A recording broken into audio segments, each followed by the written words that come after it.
The story behind the sound. Good evening, everybody, and welcome to another episode of The Story Behind the Sound. Hope you're all doing okay in lockdown 3. Tonight, things are going to get a little bit folky, and we're being joined by an extra special guest all the way from deepest, darkest Cornwall.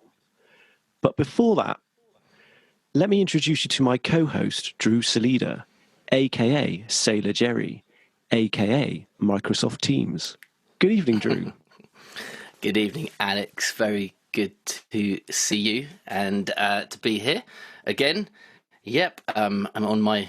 I feel like I'm cheating on Microsoft Teams this weekend by using Zoom. That's I know it's exciting. That's the excitement we strive for at the moment. Things are good. Thank you very much at the moment. I'm, just making the most, like everyone, out of just being at home, just living in the slippers, spending a lot of time in the studio, and discovering various things on the Disney Channel, and cooking lots. Getting used to it, things are okay. Thank you. Are you all right? Good. Yeah, I'm all right, thank you. Yeah, I've just been making some pizza for dinner. So Oh, your pizzas are quite famous. And your they're handmade famous in this pizzas. house. Yeah. Yeah. So I'm a bit full up, feeling a bit lethargic, but we'll get there. So I'm just going to stop at the moment. Like, I've had a tune in my head, and it doesn't have much to do with the podcast tonight. But I don't know if you know it, and it's one of those songs that you could never work out the lyrics for. It goes, and died up again, and died up the tune, and died up again, and your ring any bells? Doom doom doom doom doom doom beep beep beep beep doom doom doom doom doom. Any bells? Anyone? No. is this the competition? If you do know this song, please on the comment section, please let me. It's a very famous song, but I can't type it into Google or Shazam it because I don't know the lyrics. And night up again, night up. If you do know it, please write in the comment section of this podcast. Or tweet us at TSBTS_podcast. It's a banger, but I don't know what it is. Thanks, everyone. Should we get on with the show? Let's get on with the show.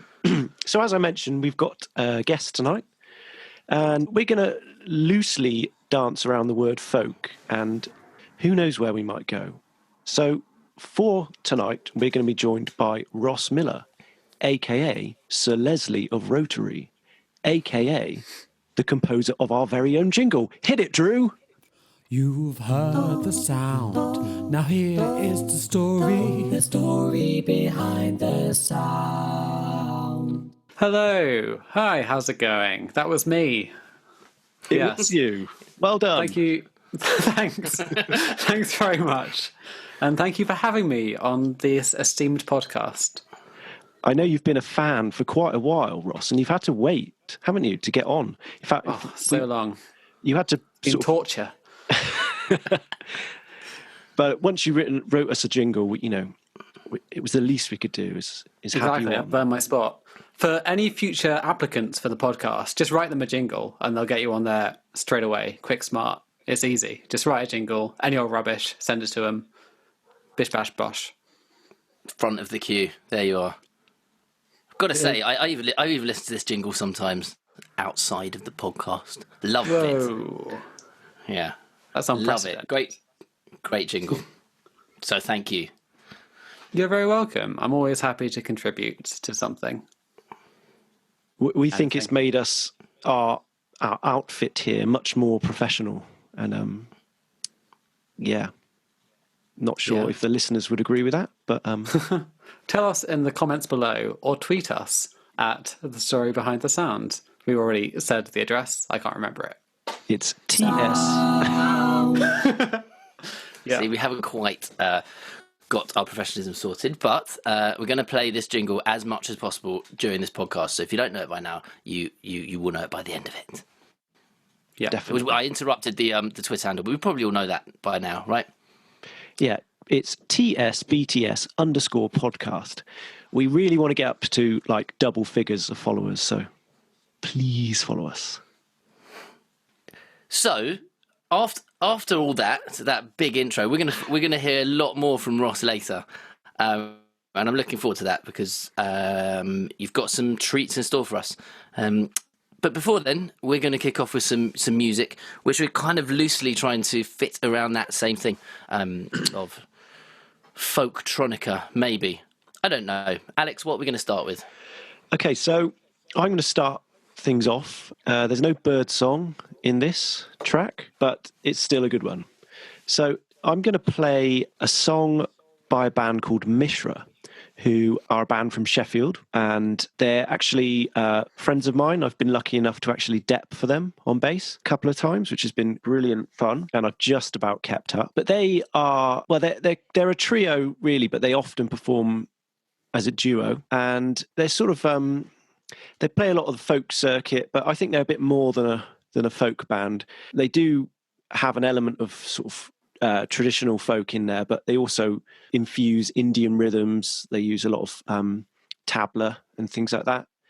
And they also have a bit of an American bluegrass vibe to some of their tunes.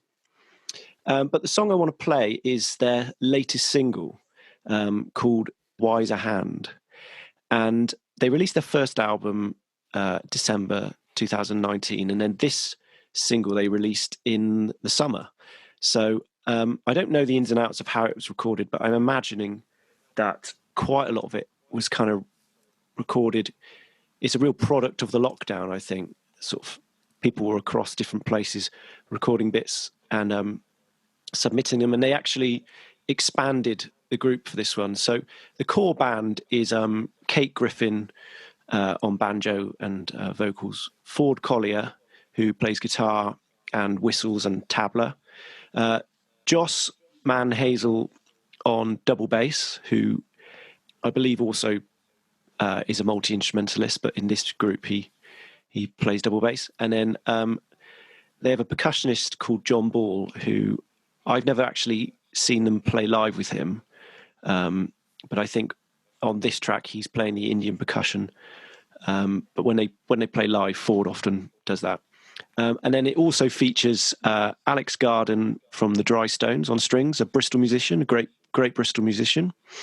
Alex Lyon on clarinet, and Emerson Lee Scott on drums. I think I've got the full personnel there. Wow, looking forward to it. It's a big band.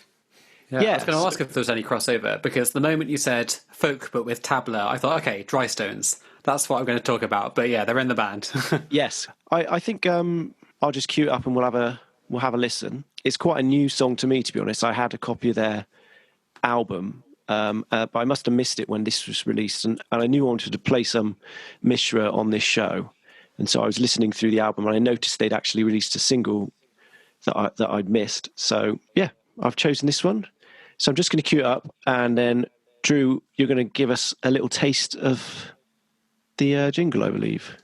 The story behind the sound.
whistle too many times.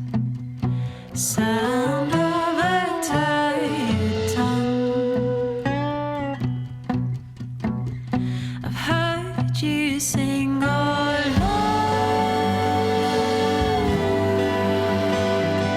Song of a wiser hand. I can't say it on my own. Words don't write my own. I won't be scared. Play a song to share. I can't say it on my own. Words don't write my own.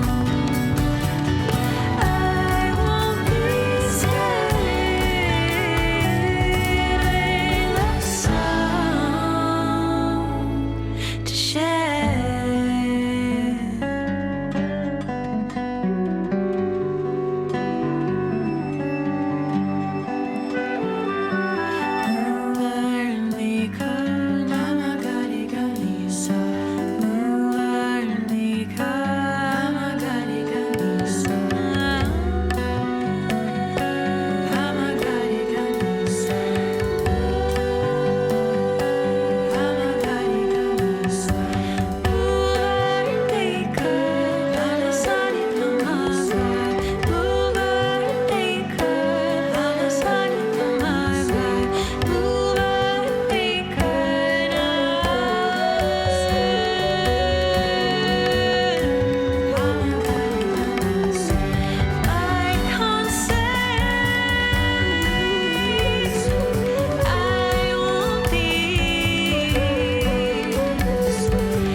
There you go. That was Wiser Hand by Mishra. And if you like that, you can download that from their website, mishramusic.co.uk. And they're also on Bandcamp, and you can get their debut album, The Loft Tapes, which is also a great record. What did you think of that, Ross? Yeah, brilliant. Really liked it. Yeah, I really like anything that Alex and Ford do, really. I saw them as the Dry Stones in Southampton, and they heard I was moving to Bristol from Southampton, and they were saying, oh yeah, we should definitely jam sometime. I was like, yeah, brilliant. And then coronavirus happened. But yeah, that's fine. We make do. And I'm sure we'll meet up at some point, play a bit of music. But yeah, I really like the sound of the tabla. It's one of my favourite instruments. I first came across it with a group called the Nicholas Meyer something. I can't remember what. He's had various groups around him. But there's a guy called Nicholas Meyer who's an Austrian guitarist and glissentarist, multi-instrumentalist, where the glissentar is a 13-string fretless guitar, which is as ridiculous as it sounds. And he plays this incredible world jazz, essentially. I think his wife is Turkish, so he plays this Turkish-inspired, but kind of European-focused world folky jazz, which is very cool. So that's my first experience. That also got me very into time signature changes, that sort of thing.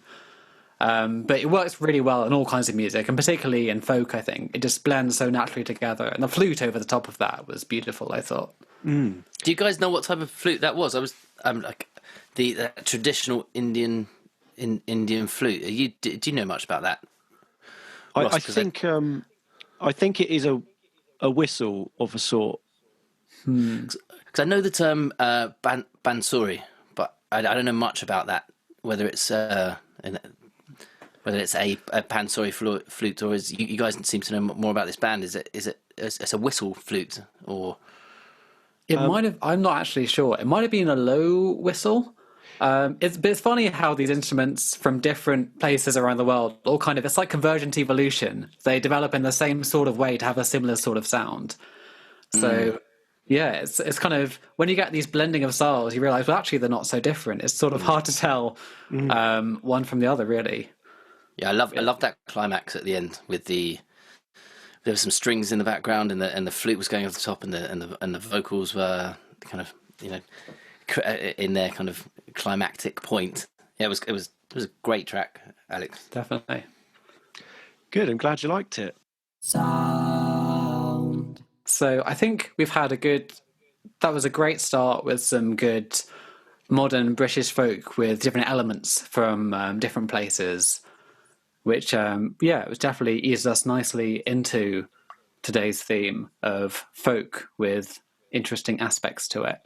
I'm going to take us a little bit further away from what you might think of as traditional folk, and maybe raise some questions about what folk really is. So some forewarning, this is not folk as you know it. I'm going to play you a track by Garmana, who are a Swedish band. I'm sure it's not pronounced Garmana in Swedish, but that's how I'm saying it. And they're actually probably best known for, well, I best know them, or knew them before this track, for a piece of music called Hermanelig, which is very traditional, kind of dark Nordic folk. It's part of a folk movement which some call dark wave, very kind of grim and ballad type music, stays in the same kind of sound world. It's very atmospheric, really. And then they didn't release any music for about 5 years, and then came back with this sort of thing, which was totally out of nowhere and blew people's minds a bit. Some people hated it because they thought, well, where's the classic folk that we know and love? Some people loved it. I'm more one of those. So without any further ado, I'm going to play this track. But actually, one more bit of further ado, I'm going to ask you, Alex and Drew, to try to tell me what the instruments are that feature in this track. So it sounds very well produced and quite heavily produced, but in fact, when it's played live, this is almost sounds exactly the same. I heard a live version of it, and I was amazed the first time I heard it, because I thought, well, surely that can't be all live, but there's only a little bit of overdubbing.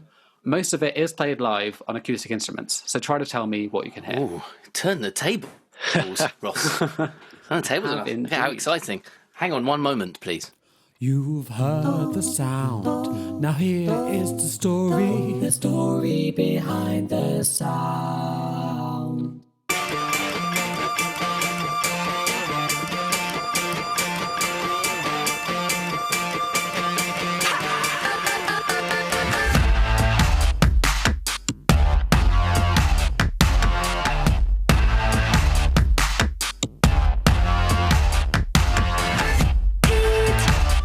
Som en fackla, år och våldsamheter.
i din blick lys upp allt svart i det ljus. Fjället fick som ett norrsken. Vi är månens barn. Vi har lång väg kvar. Alla steg du tar ska jag vandra. Alla andetag ska jag andas. Vi lever på lånad tid så vi får aldrig stanna. Spränger alla gränser, vi ska flyga, aldrig landa. Så Brinn som en fackla, se på allt som vittrar. Tid, rinn som ett vatten, se på allt som glimmar. Av våldsamheter, sår av stridigheter. Tid, rinn som ett vatten. Tid, rinn som ett vatten. Ta dig över alla gränser. There you go. That was Over Gränsen by Garmana. Your accent's quite good. Have you lived there? Have you been to Norway at all? I've not. That was a guess. But actually, no. I did put it into Oh, right. Google Translate and hear what the Google Translate lady said and tried to mimic that as closely as I could. Oh, it's good. I like the fact you've done your research there. It sounds good. Yeah, that was a serious track. I enjoyed that. I enjoyed lots about that. I was furiously doing my homework on it as well, and trying to fit Yeah, it's a tricky one, wasn't it? instruments. Yeah, I loved that track. So many things going on. I was furiously doing my homework and trying to figure out what was in there. Alex, did you get the instruments that were playing it? I struggled, but I've got a few ideas. I think we should turn it into a little bit of a game. Ooh. Yeah, with Ross as our sort of umpire. All right. Um, Right, do we get a point each for a correct answer? yes, yeah, let's do that. Okay, so we're going to start with hello, everyone, and welcome to the Garmana Instrument Guessing Game. Perfect. Absolutely. That works fine. Absolutely. What a coincidence that the theme music of the Garmana Guessing Game happens to be the same as the theme music of the podcast. How fortunate. Who would have thought it? So we're going to start with that heavy bass. Brr, brr, brr, brr, brr, brr. What instrument is that? And that is, I can assure you, an acoustic instrument with effects applied to it. Alex, your hand was up first. So I was wondering if it was the left hand of an accordion Okay. playing just the bass part. An interesting thought. Okay, very good. Alex, Drew, what do you think? I'm going for a bass guitar through an electro-harmonics pedal, like a synth pedal. Ah, okay. So, Drew's sort of closer. It is an instrument with strings. I'm going to give you each one more guess. Right. Drew, you can go first.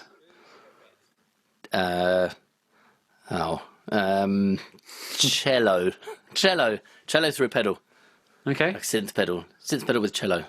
Alex, It's going to be what one of do you those. It's going to be one of those string instruments that you say a word that I've no idea what it is. think? No, you'll know it. You'll know the instrument. A glisten. Is it a contrabass balalaika or something like that? Ah. Well, want it to the be a contrary contrabass balalaika is balalaika. not that common a folk instrument in Sweden. Yeah. I'm going to give Drew half a point for this one because it's closest to a cello. It was, in fact, a violin. Oh wow, That's right, then it was a an octave violin. pedal. And to prove it was a violin, I'm going to play you a bit of violin now and apply exactly the same effects that was applied to make it sound like it did. Oh wow. So to show it's genuine, I've got my own violin here. I can vouch for that. Yeah. Sounds It's a violin-y. violin. Absolutely. But this is one I recorded earlier. So first I'm going to play it to you with just the violin.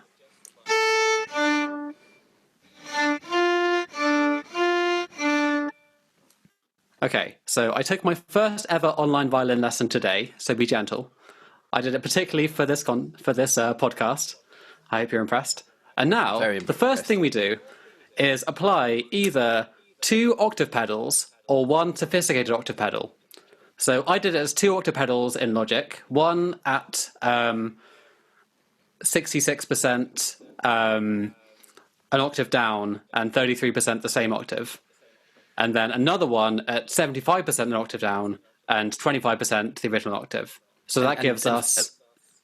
So for people listening to that and listening to these percentages, you're talking about the mix of the original signal with the octave signal. I am, right? yes. Yeah. Okay, so good. I put the original signal through an octapedal and then that signal through another octapedal, which gives us, I worked out, 8% original signal, 42% 1 octave down, and then 50% 2 octaves down. And that sounds like this. Those figures are good.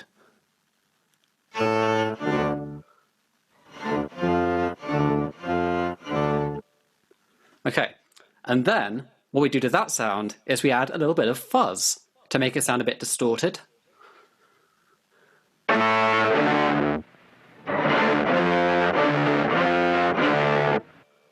And then from there, we add a bit of a flanger and just mix a bit of EQ and add a drum beat as well to really emphasize that bass. And the bass and the drum beat has the kick pedal pumped way up in the bass.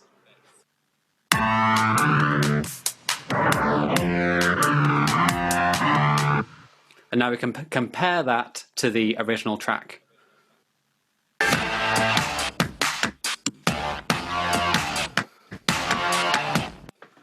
There you go. Very impressive. Very, very good. I think this is Thank you. definitely the most prepared guest ever on the story behind the sound. That was fascinating to break it down like that. Yeah, I was just so impressed. I had to share my newfound knowledge. And firstly, I had to work it out to see how they did that with a violin. And then, I thought it would be an interesting thing to put across to you. The other one... How do you feel about that? Sorry, can I just interrupt? How do you feel about that, Alex? Because I feel that like the bass player's just there's no need for the bass player anymore.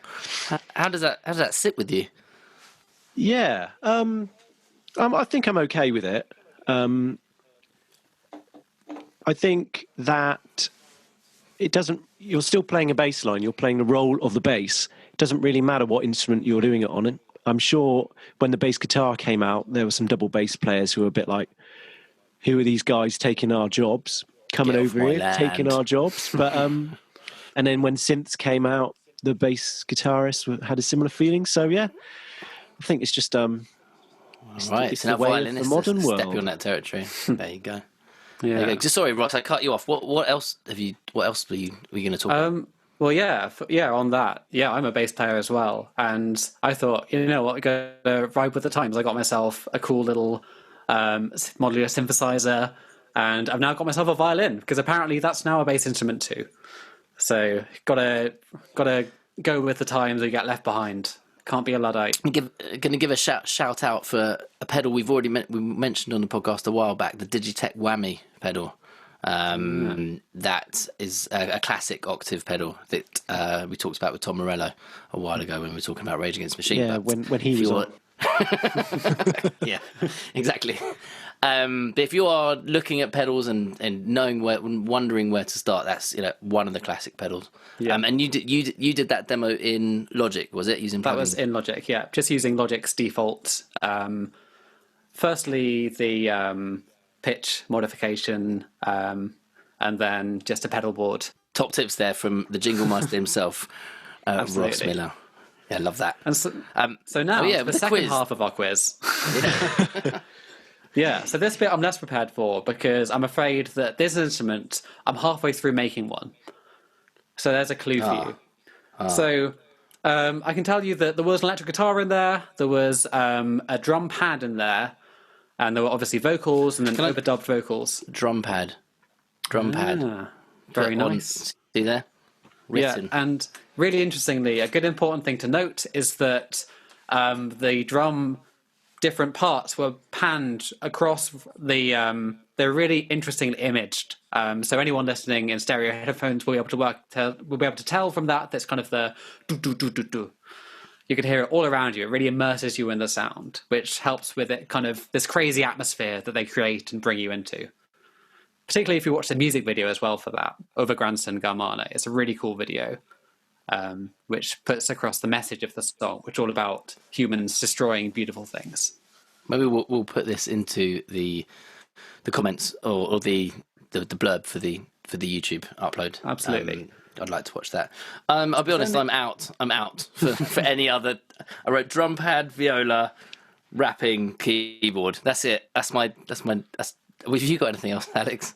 I was wondering if there was a kind of zither, cimbalom kind of instrument, dulcimer kind of thing going on there. All right. You're close. There was actually a hurdy-gurdy. So you'll have noticed that if you listen back through it again, on top of the there's a kind of like all of the higher bits within that kind of massive sound are played on the hurdy-gurdy. So there you go. What is the hurdy-gurdy for people not sure of the hurdy-gurdy, in possibly including me in that? Some kind of accordion-esque drone instrument. It's like if you imagine a crank-powered violin that you play with keys.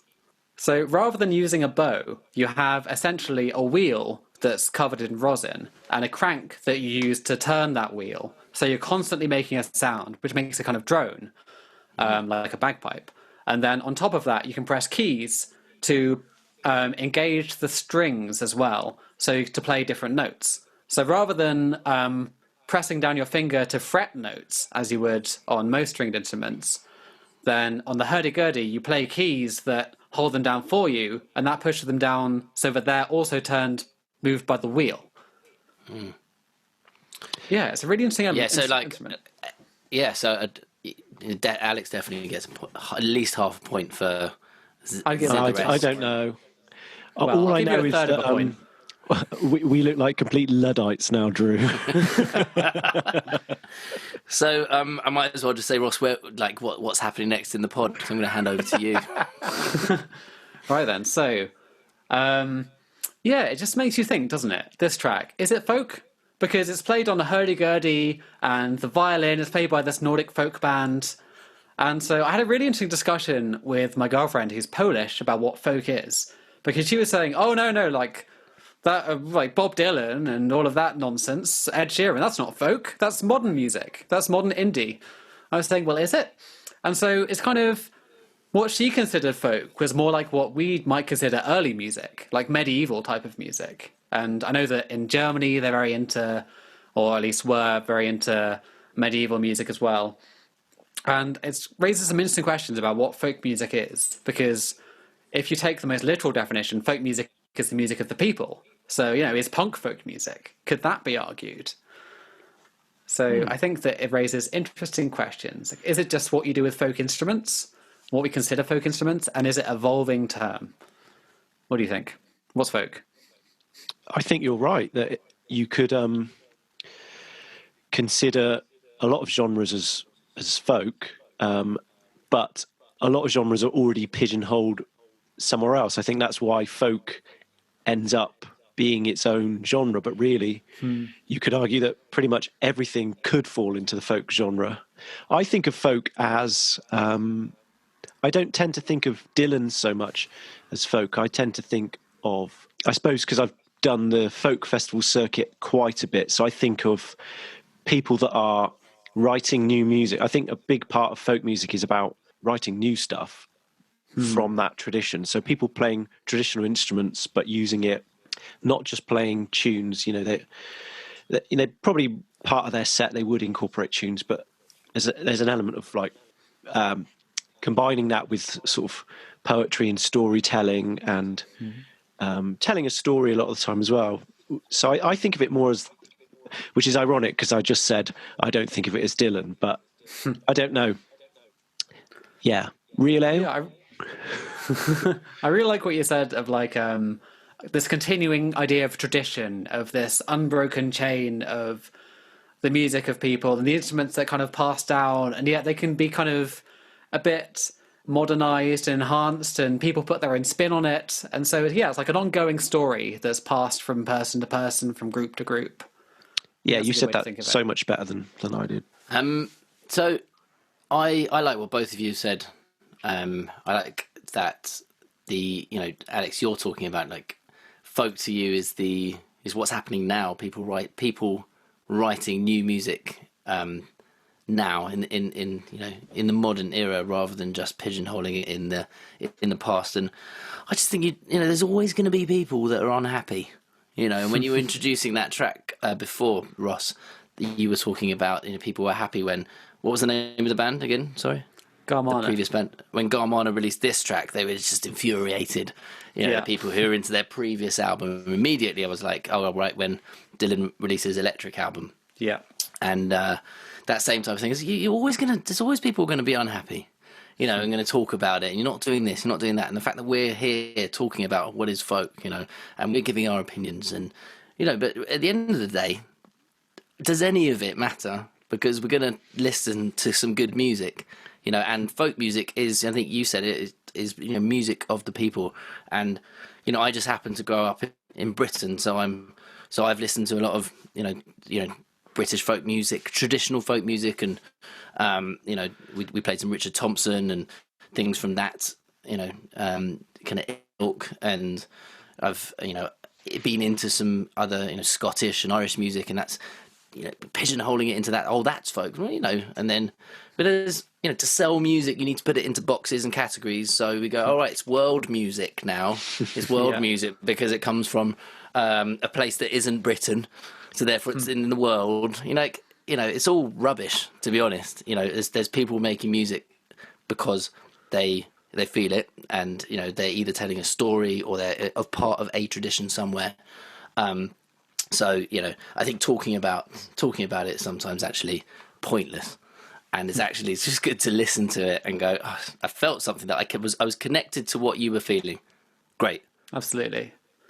And in the spirit of not talking about it and just listening to it, I'm going to play my next track, which is a piece of music by a band called the Peat Bog Fairies. And I'm not going to give so much introduction to this one. It's called Spiders. And I'll just quickly say how I came across this band. Now, I was, again, very much raised with going to folk festivals, listening to folk music. Shout out to Esme for bringing up Sandy Denny in podcast episode 4. I really grew up with Steel Eye Span as well, and just absolutely that kind of music. That was my jam. And so that's kind of where I was raised from. And I started looking at different places from that. And I think this is a really interesting spin on Scottish folk music. And particularly that this is actually a piece of music that my mum tried to buy for my gran, because my mum was in the bookshop of a good friend of ours called Simon. Shout out to Simon. Lives in Tavistock. And check out the bookstop next time you're in Tavistock, everyone. It's a great little bookshop. And they sell CDs. And she said, well, what folk music can you recommend? My gran likes folk music. It's her birthday. And one was recommended. We took it home, listened to it. We thought, okay, maybe this isn't the piece of music for my very nice little kind of traditional music-loving grandmother. you'd be surprised. You'd be surprised what people are into. I'll play it, and we'll see what you think. Okay. You've heard the sound. Now here is the story behind the sound.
putting us in the festival vibes there, weren't you, Ross? Absolutely. As always is the plan. That was a band called the Peatbog Fairies with Spiders. And that is a band that I have seen in a festival appropriately. It was, I think, Beautiful Days Festival, and they were the headliners, and just that in the early hours of the morning in a tent full of people dancing away. It was, as you can imagine, it was an incredible thing. Even third week of lockdown 3, I felt that I was in a festival, in the loft of my house, and I hope you have at home too. Sorry, I interrupted you again, Ross. Carry on. The brilliant thing with that track is that one of the leads of Beautiful Fairies, he's this piper, and he plays the traditional Scottish bagpipes, and he was wearing a kilt at the time, and he kind of would say in a very quiet, gentle Scottish voice, so this is a track called Spiders. It's named after the place where we used to play Keelys, and here you go, I hope you like it.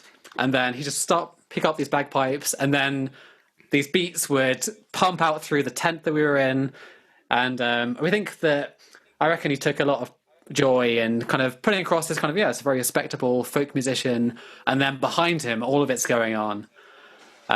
So this was a genre that many would call acid croft, where acid is obviously like acid house, and croft is a style of Scottish dance music.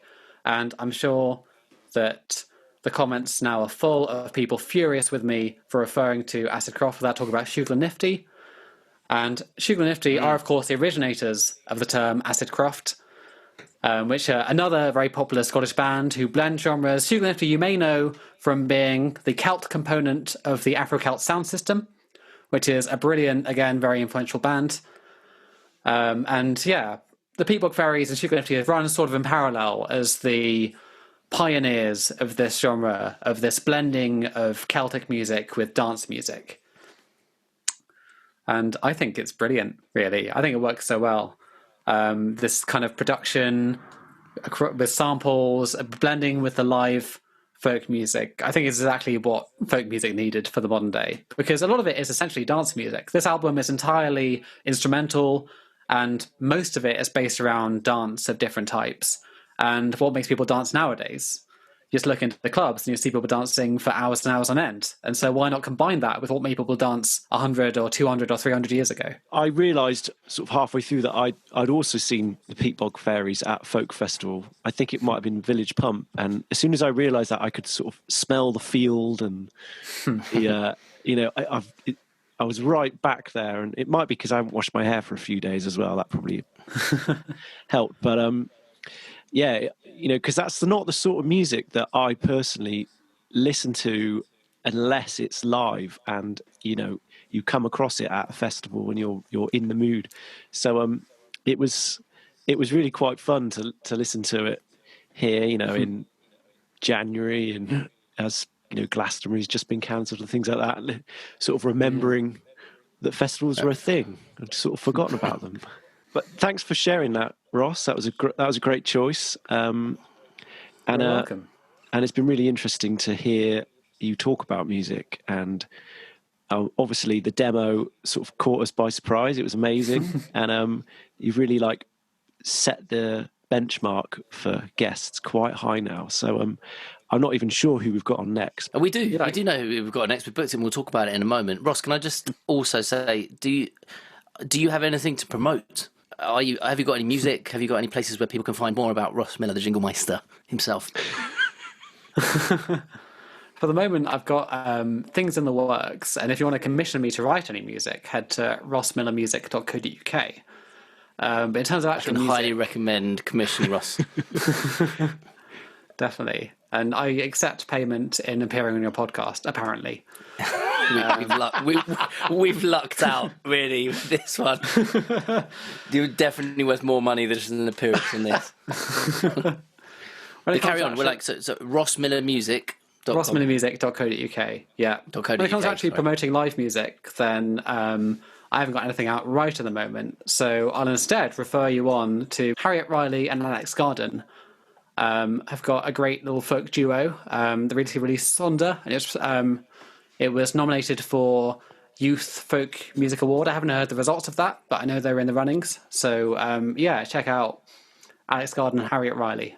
Definitely a great duo, though I haven't actually bought that album yet. But It's going out to you personally, Alex. yeah. That Cheers, Ross. Thanks for reminding me. I'm waiting for them to release it on vinyl, basically. So, on that note, Drew, you've not played us anything yet, and I always enjoy your choices. So, what have you got? Thanks, Alex. Thanks, Ross. I've really enjoyed being on this podcast and exploring the world of folk, but not as we know it. Or as we traditionally pigeonhole it. So I'm not going to talk much about this. I wrote loads of notes about this track because I love this track, and I always believe in just playing the music that you love. So I've circled and highlighted various things that I want to speak about. This track's by Björk, who I think is one of the greatest songwriters of I say our generation, my generation. She's been writing music across the decades and constantly delivers amazing music. So this track is from an album called Homogenic. It was her third studio album, released in 1997. I'm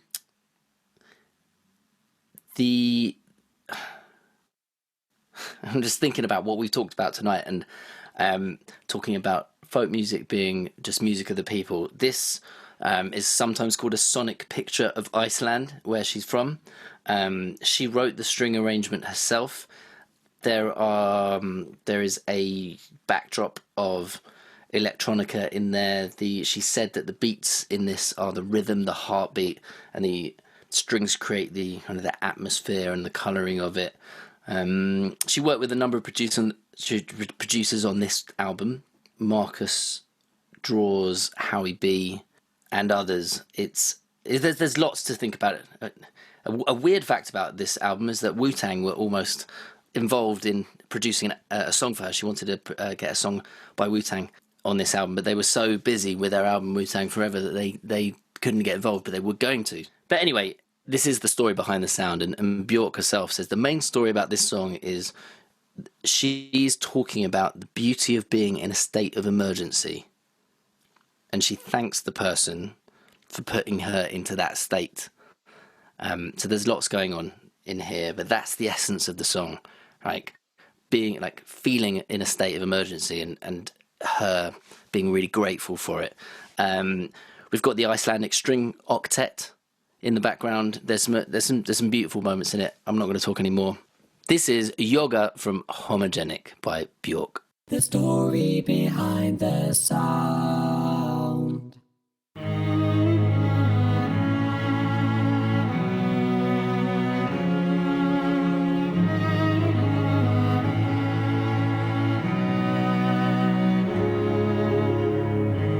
All these accidents that happen, follow the dot. Coincidence makes sense only with you. You don't have to speak. I feel emotional landscapes. They pass on me. The riddle gets solved, and you push me up to this state of emergency. How beautiful to be state of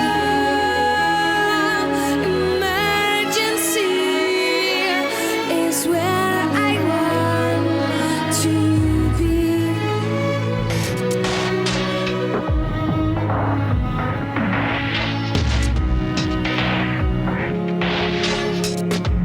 All that no one sees, you see what's inside of me. Every nerve that hurts, you heal deep inside of me. Ooh, you don't have to speak.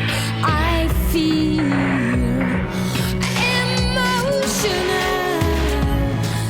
landscapes. They pass on me, confused.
Love that tune.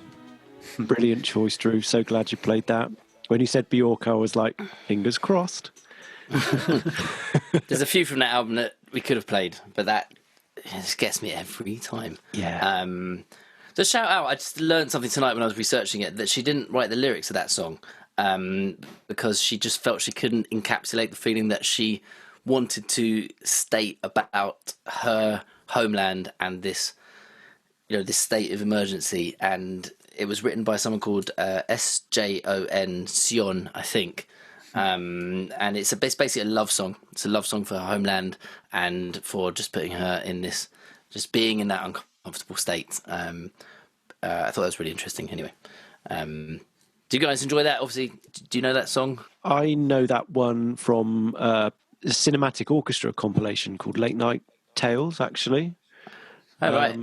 They featured that on it. That's a compilation called Late Night Tales, right? Yeah. Sorry, yeah, I've got the cinematic orchestra version of that.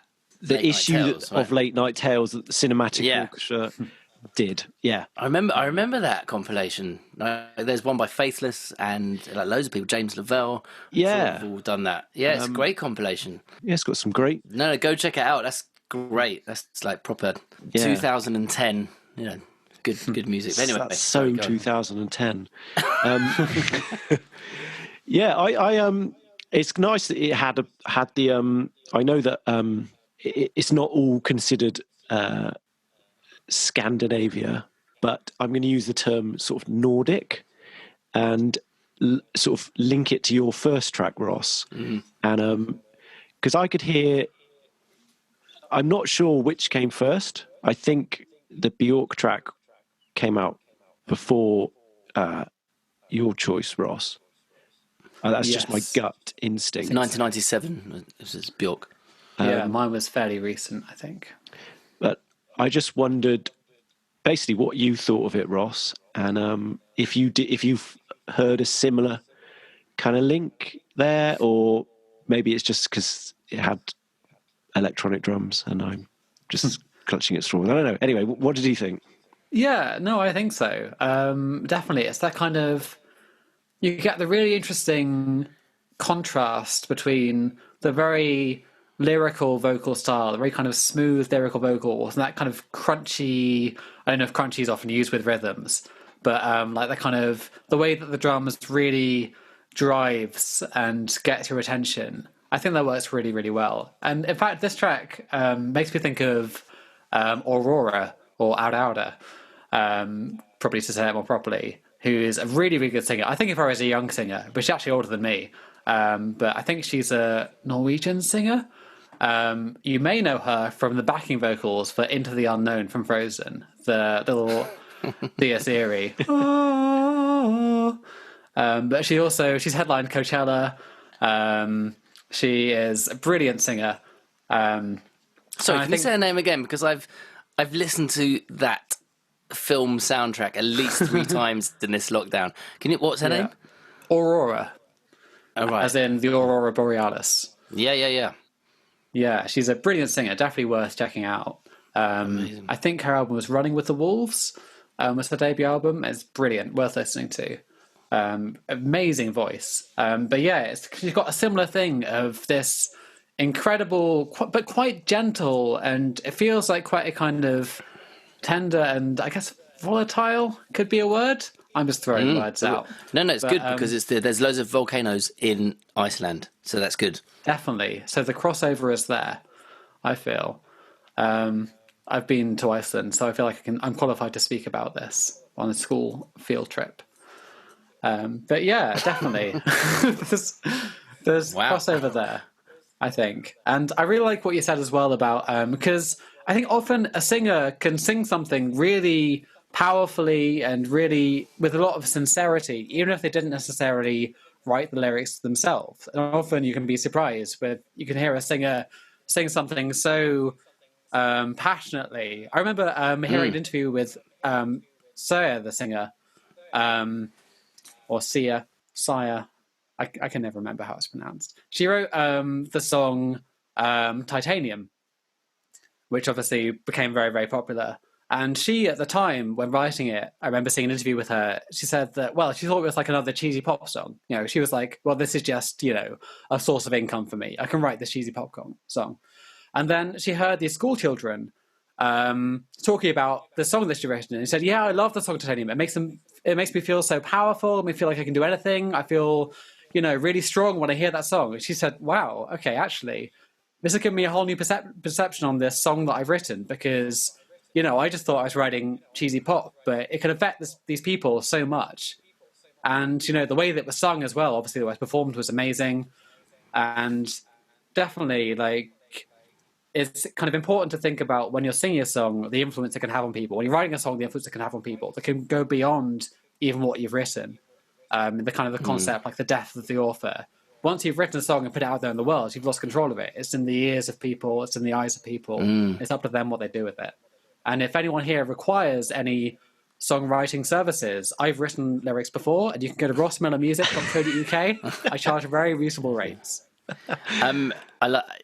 Before your shameless self-promotion, I really like what you said. I really like what you said, because you know, you can have ownership of something, and you can put you can perform a song, but when you put it out there, it just means so many things to so many different people. Get it out. If you're a songwriter, you know, don't think too much about how good it is, what people are going to think. Just put it out there. It will mean something to someone. You know, do it.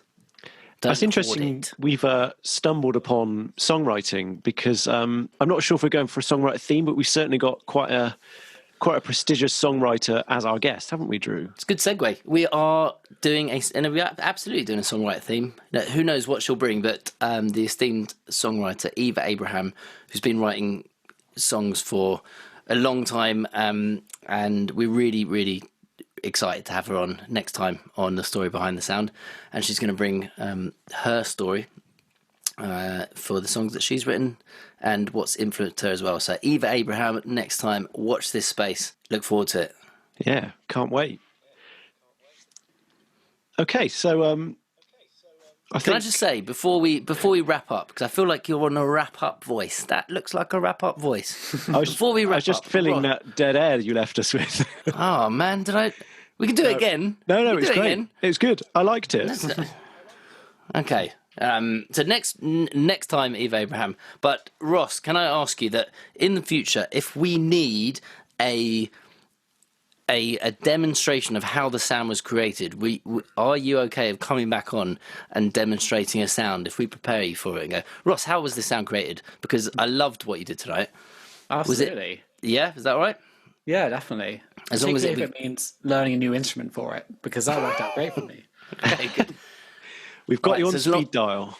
Yeah, exactly. As long as the sound could be created using an electric violin and various plugins, then you're on. Yeah, definitely. Bring me in. I'll happy to have a segment. Okay, I'm serious.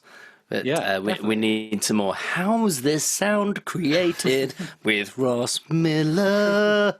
Yeah, you'll have to write yourself a little jingle for it. Yeah, for everything I do. I'll do it. Definitely. Yeah. Sign me up. Good. Well, thank you very much, Ross, for everything tonight. Thanks for having me. Any final words? They appreciate what you do. Do they make you feel what you dad.